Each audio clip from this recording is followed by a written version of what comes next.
Emily, you've got a lot of exciting things happening. Obviously, you've had a lot of success over the last couple of years. What's got you fired up and excited today? What's got you amped up?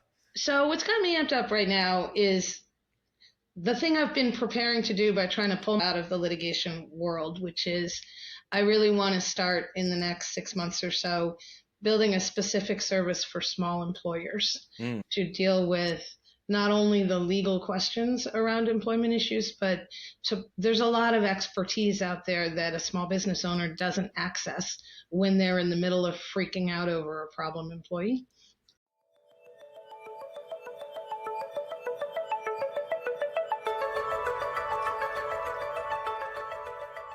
Hey, law firm owners, welcome to the Your Practice Mastered podcast. We're your hosts. I'm MPS. And I'm Richard James. Looking forward to today's conversation, Michael.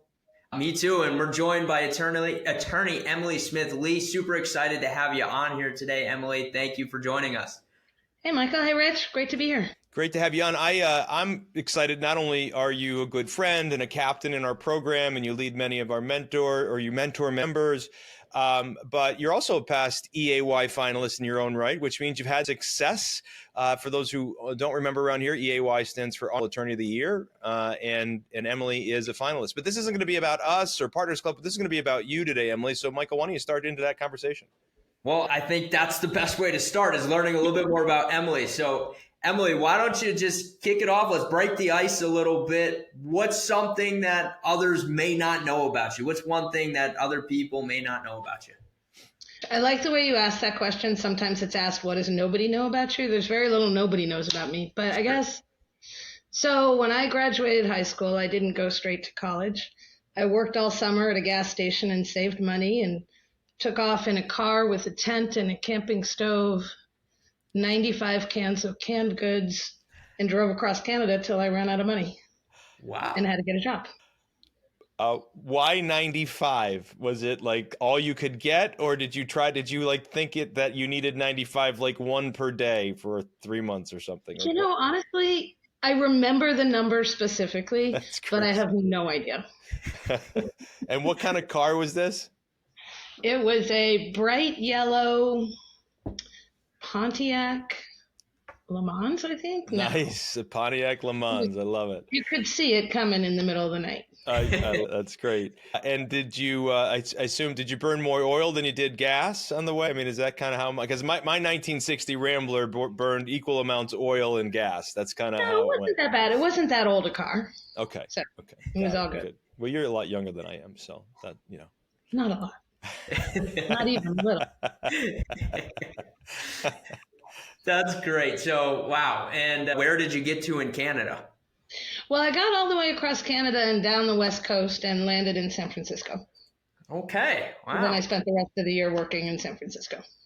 Very nice. Okay. Well, that's a good segue. So you spent the rest of your working in San Francisco. So tell us a little bit about this journey, right? So your entrepreneurial journey as a law firm owner. You were in San Francisco. Not sure if it's related to law or not, but tell us a little bit more about the journey.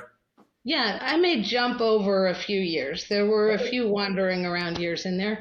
Eventually, it took me 8 years to get through college because I had better things to do every couple of years. Eventually, I realized I wanted to go to law school, and that what came with that is I had to finish my college degree. So I did. Jump over all those years. I actually started my career with a big law firm. One of those things that I wasn't sure I wanted to do, but in the end, I learned a lot from it. I spent 13 years at a major international firm in Boston, became a sort of income level partner, became like one of their first people on a mommy track to become a partner. I was killing it. It was awesome. Then the economy fell apart and I got laid off in 2009. So that's when this journey started. I hung out a shingle. I don't know if you want me to take you through all of the last years, but the big rocks were, first I had to unlearn everything I knew at big law. Everything about the law and business, honestly. I mean, when you're in a large law firm with the kind of clientele they serve, every breath you take gets passed on to the client. Mm-hmm. So you don't have to worry about efficiency. You don't have to worry about like the systems that make things happen in a way that makes sense.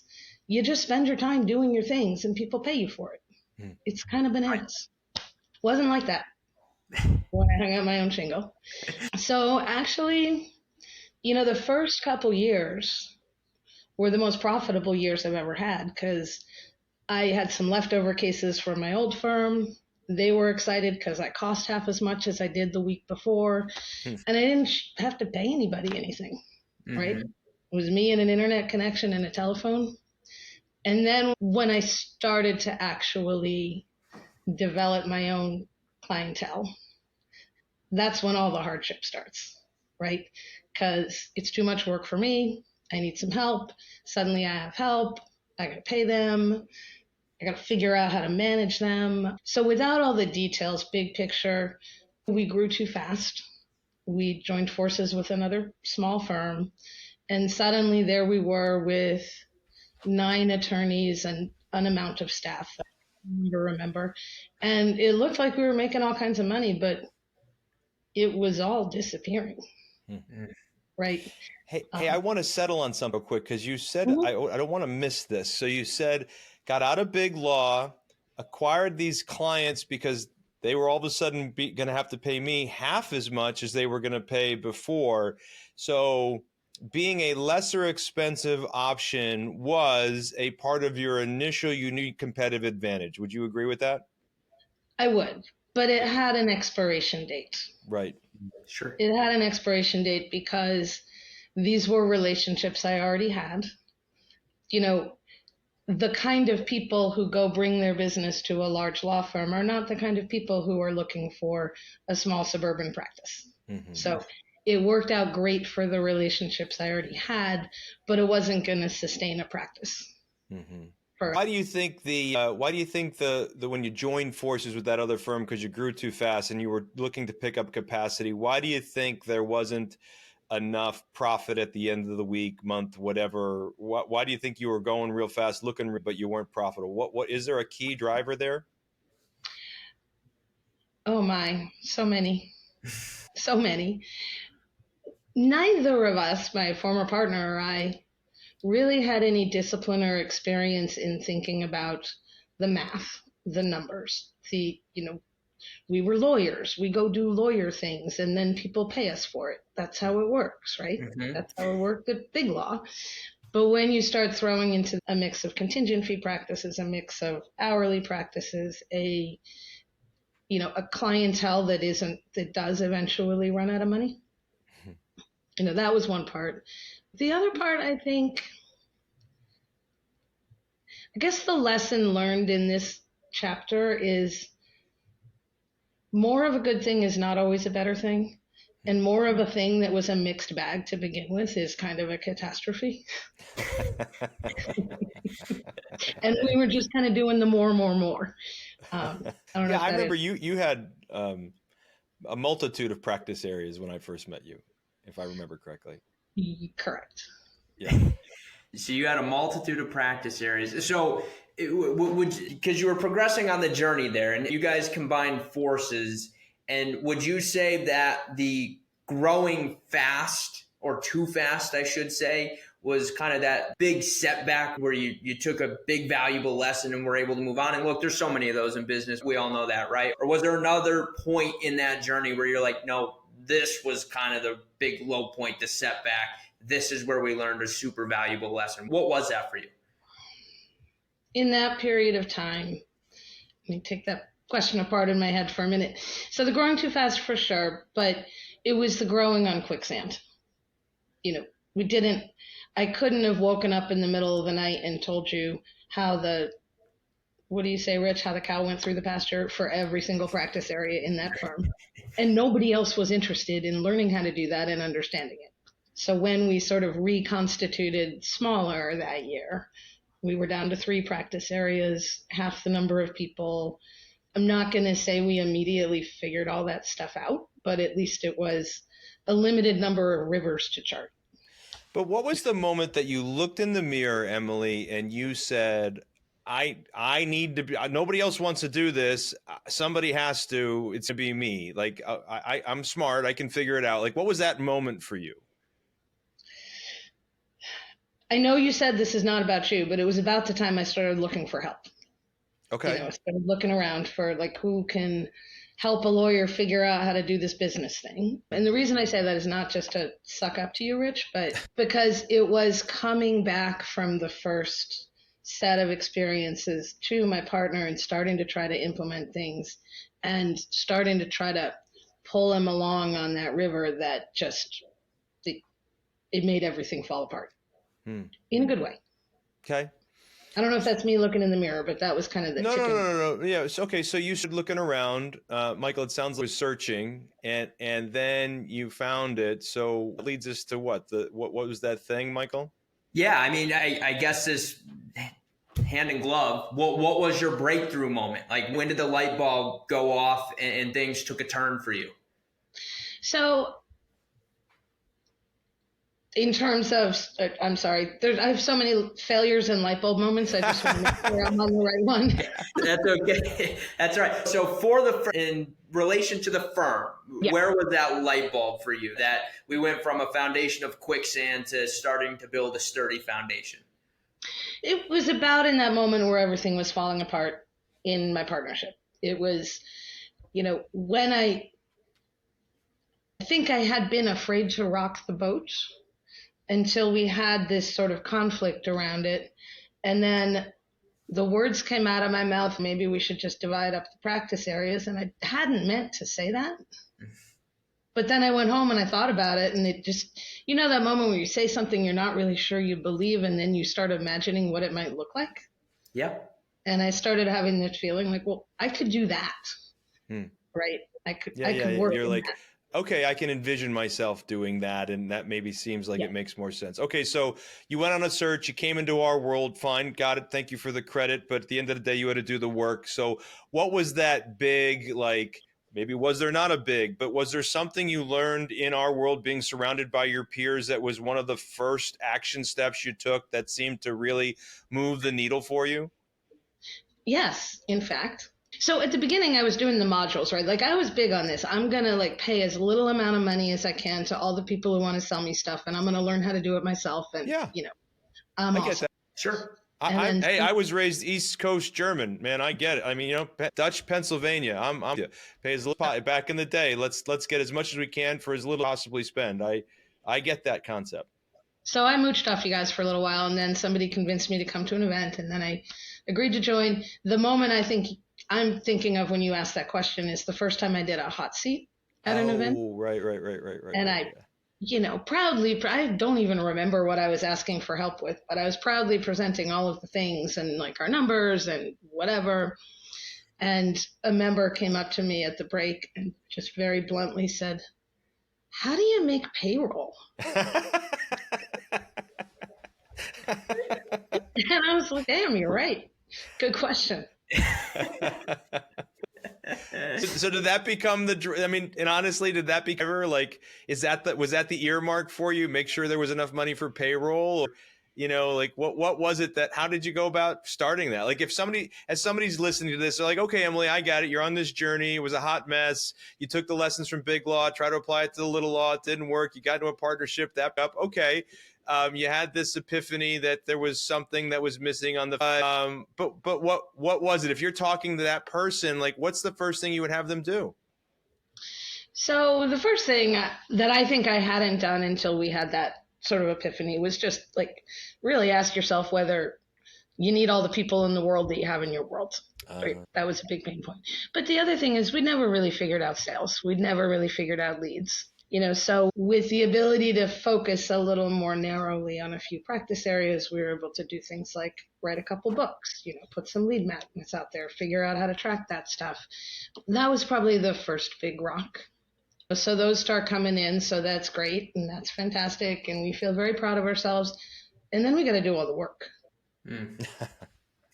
And right. And then there's a whole other puzzle around, because it's not big law. We can't pass on every breath we take to the client. It's got to get done with some efficiency. It's got to get done with some systems. So that was probably our second laser focus, if you will. But I can't even call it our second because it's still kind of the perennial puzzle. Sure. Right. How do we get all that stuff done? And at some point, I believe you finally convinced me, Rich, or somebody in the program did, that the business model being the smart lawyer for half the price was not probably the right idea. I had this mentality of, all right, I'm a small firm outside of Boston. What people are going to notice that's different about me than the Boston firms is that I'm cheaper. Mm-hmm. And it really wasn't true. The thing that were people noticing about us that were different from the Boston firms was that they could find us and they could understand what we did, and we could get them in the door and get them on their way. So I got braver about prices, probably not as brave as you'd like me to be. Hey, it's the first step, right? You got it. It's the crawl, walk, run, right? Mm-hmm. So that's the name of the game. So it sounds like the big thing was first identifying and fixing the sales process. And that meant by actually installing sales systems, but more importantly, tracking the sales numbers, right? And tracking the metrics. And then you did that, generated more leads, generated more clients, and then you had to fulfill the work, right? And so then putting in fulfillment systems to make sure we're adequately moving them through and providing a great experience while doing it. Yes. And next after that, so we get more leads, we get more people hiring us. We're trying to figure out how to do the work. And I'm still in the consult room while trying to figure out how to do all the work. Yeah. So you're meeting with all the new prospective clients. Correct. And not doing a particularly good job of it, right? Like they all loved me, but I'm not a salesperson. And the other thing is it's kind of not possible to both be up to your elbows in fulfillment and the person with the undivided attention to talk to prospective new clients. And honestly, some of the time I'd be sitting in there with a prospective new client knowing I should be selling them, and half of my brain is saying, no, if you hire me, I'll have to do your work.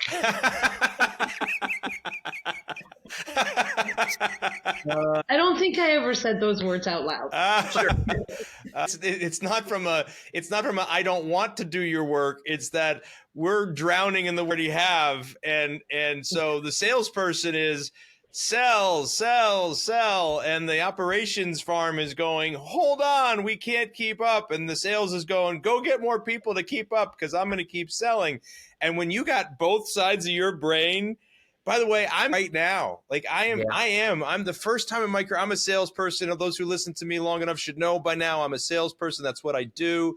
And I'm fully immersed in operations right now on the staffing project that we've got going on. Hired 35 plus people in the last 30 days, trying to figure out all the moving parts. And I got more demand than we have supply. And I keep trying to get ahead in the supply chain.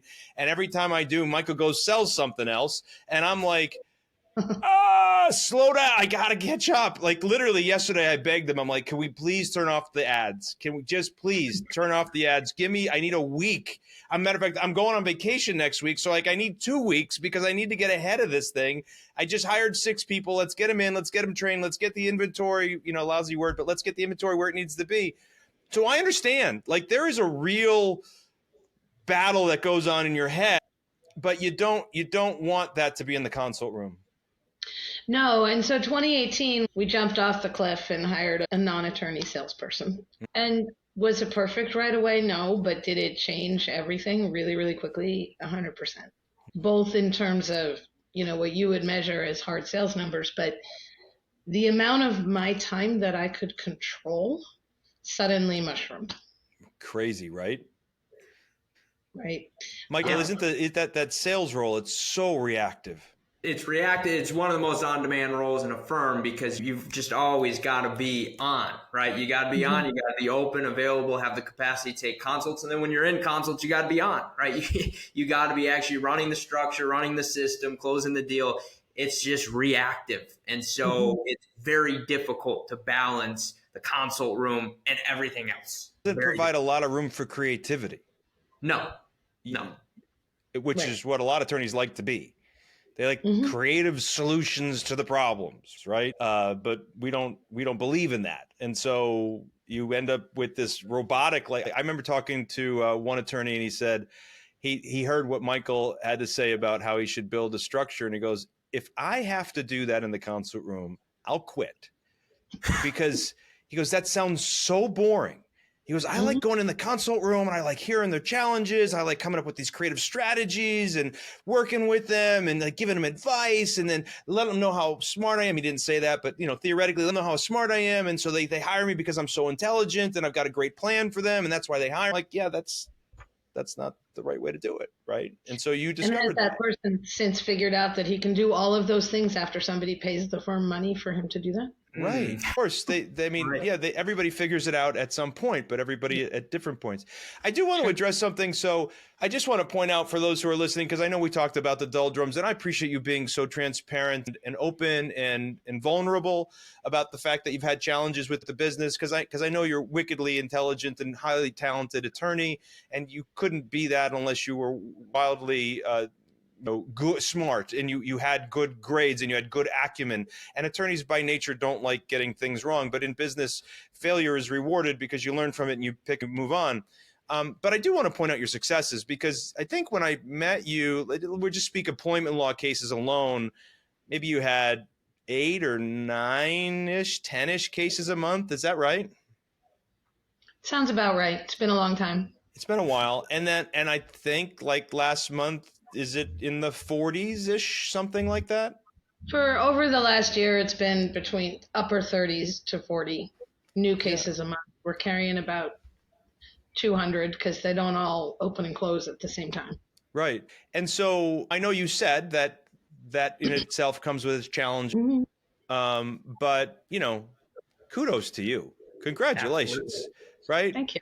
Big law to partnership out to shrinking down to different practice areas to learning a whole new thing and then taking it upon yourself and growing your firm some 400+% in case volume and, still arguably in the game, figuring it out. But, you're there, you're in the game, and you can do it for as long as you want. You can build it as small as you want, and you're playing the game. I mean, does it feel good to feel like, do you feel like you're, control is a weird word, and I don't think any attorney actually feels totally in control because of the circumstances. But I would argue that many attorneys who are very good at their craft feel like they control the situation an awful lot because they understand their craft well. Does it feel like you're more in control of your business at this point because of the knowledge you have? 100%. And, not only am I more in control of my business, but my business and my team is more in control of my business. Having moved over some period of time from the center of all knowledge and information to listening to people answer a question the way I would have and been like, okay, cool, I'm not needed. Nice feeling, I'm sure, right? I'm doing it every day, but. Yeah, that's terrific. I think that's great. And I mean, obviously, from a sales process perspective, I've gotten to see that over the last year and a half or so, which has been super exciting to watch. So certainly kudos, and it's fun to watch the non-attorney get in there and crush it too, which is always good. So I'm curious, Emily, you're speaking to other law firm owners here. Is there a particular book that you enjoy that you would recommend to other law firm owners? It's also stage dependent, right? Good answer. I love Mike Michalowicz's Clockwork. It's not that useful for a solo practitioner. And I didn't really read any of them when I was small. Like, not small, but when my firm was small. Sure.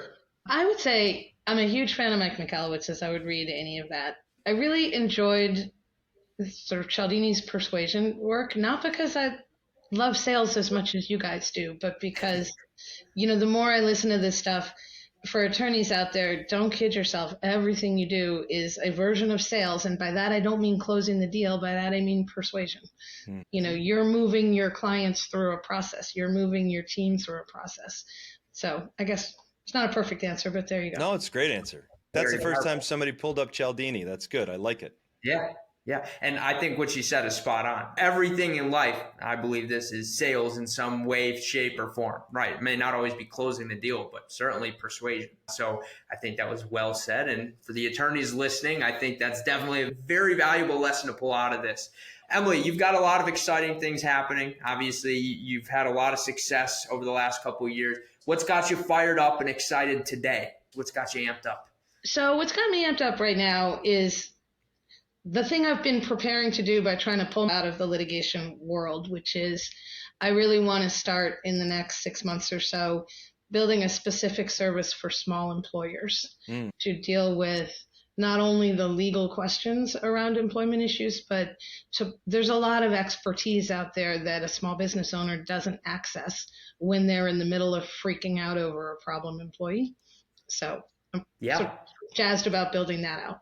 I'll do a shout out for anybody listening to this. Reach out to Emily if you would love it. If there was an attorney who had a simple subscription service that you could go to get like employment questions answered at any given time. I know I use Emily for that service as we speak. And so it's just great to have a sounding board, a connection with somebody who understands at least the generalities of most laws and most guidelines in state for sure, but the guidelines. And so that's a program I'm super excited about. Not only because I think it's valuable, but I would be a consumer, right? Because and as you know, all of our members, you end up giving free legal advice all the time to our members because they put it in the queue, and they're like, hey, does anybody have, I've got this situation with an employee, and we're all just sitting there waiting for you. And I know you're waiting for all of us politely to let us give our thoughts. And then you come in and clean up behind us, and you're like, well, I appreciate Rich's vision on this. However, you might want to reconsider that concept of using one bullet and just line them up, because that might not be appropriate any longer in today's society, right? So, anyway, so your advice from an employment law perspective would be much needed out there in the world, not just for general businesses, but for your peers owning their own law firms as well, because they're not employment lawyers, and just because they're a lawyer, that doesn't mean they have the answers they need to have about employment, for sure. So I'm excited about that. So Michael, I think this was good. Anything else you want to touch on? No, I mean, Emily, if people wanted to reach out and connect with you in any way, shape, or form, and you do not have to give your phone number, I don't recommend it. This goes to a lot of people. What would be the best way for someone to connect with you? Probably the easiest way is to either go to www.slnlaw.com. We've got a general email box, info@slnlaw.com.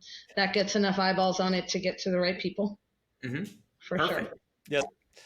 And I got a passing question before we get into the gentleman's agreement. If there's the person listening, you're listening, you're out there trying to garner free information and spend as little as you can and get as much as you can. Speak to yourself. What would tell yourself that you should focus on first? If of all the things, you got to do one thing first, and I guess it's relevant to where they are, but let's assume it's something that's universal. What would you tell them to do?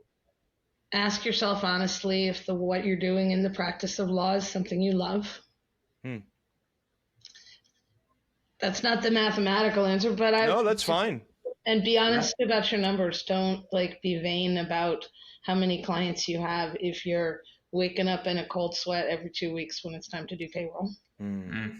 That's great. I think that's wonderful advice. I think that's really wonderful advice. And look, to the law firm owners listening, first off, Emily, want to thank you. This was super valuable. I think everyone was able to take something from today. But for those that are listening, we have the gentleman's agreement around here. And what that means to us is, if this isn't your first time listening to the show, we would kindly ask, we invest our time, money, and resources into putting this together. All we ask for in return is that you drop a like, you comment down below, let us know if you have any questions for Emily. And depending on whether you're listening or watching, hit that subscribe or follow button and turn those bell notifications on. But again, Emily, I really appreciate you being willing to share everything you did today, and I think it was super helpful. Anytime. Yeah. Great to see you both. Yeah, it's good to see you too. I'll say another +1 on what Michael said. Look, we're building this community so that we can speak to you. You hear it. We want Emily and our guests to speak to you, the attorney that's out there that's searching. You're trying to figure it out, right? And I'm hoping you're picking up a nugget here or there. So feel free to share this, right? That's what it's all about. You can go ahead and grab a copy of it, share it with somebody else that need it. That's what we're trying to make a better community for owners of law firms. Again, attorneys who made a choice to be a business owner to sell legal services, as opposed to a lawyer who happens to own a law firm. And if you're in the latter part of that equation and you'd like to figure out how to get to the former part of that equation, keep listening. Emily, it's been great seeing you today. Thanks as always. Not only do I consider you a good friend, but it's been wonderful to watch you succeed. I can't wait to see you at the next event. All right. Thanks. You too. All right. Thanks, everybody.